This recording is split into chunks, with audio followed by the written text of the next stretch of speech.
On pousse les limites. Pour nous, il n'y a pas d'obstacle.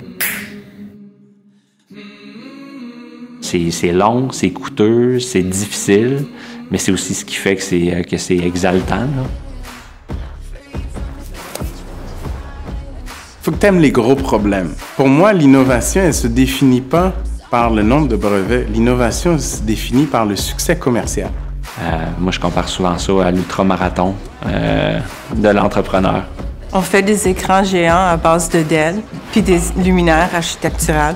Alors, qu'est-ce que ça donne? Ça donne l'effet d'un écran, mais c'est un luminaire. On a fait 28 km de lumière sur la tour Burj Khalifa, qui est la plus grande tour au monde. L'œil, c'est vraiment une fenêtre ouverte sur la santé.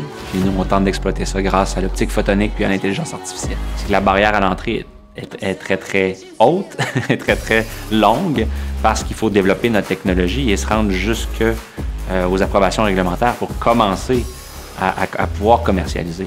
L'acquisition et le traitement du signal, c'est la force de l'Indartech. Non seulement on a une technologie qui est unique au niveau du traitement du signal, mais aussi on a une technologie unique au niveau de la fusion de données brutes provenant de divers capteurs autour du véhicule.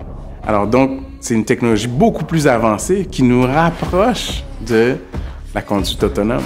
La clé du succès, c'est pas voir d'obstacles et essayer de pousser les limites. Je pense qu'au Québec, on a vraiment une pépinière de talent et de créativité.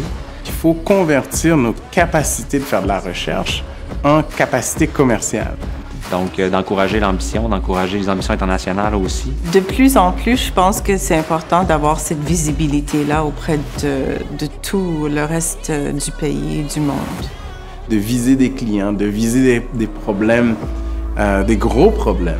Puis de continuer d'avoir des modèles. Donc, ça prend ces exemples de réussite-là pour donner aussi l'encouragement à d'autres d'essayer, de dire, si lui a réussi, eux, ils l'ont fait de telle manière. Nous, on pense qu'on peut faire mieux. Ça aide toujours quand on voit des gens qui ont réussi avant nous montrer un peu le chemin. Essayer de faire un réseau avec les partenaires québécois technologiques pour essayer de monter et soulever toutes les entreprises qui sont dans le domaine de technologie. Ou s'assurer de trouver des façons d'exporter notre savoir-faire à l'international.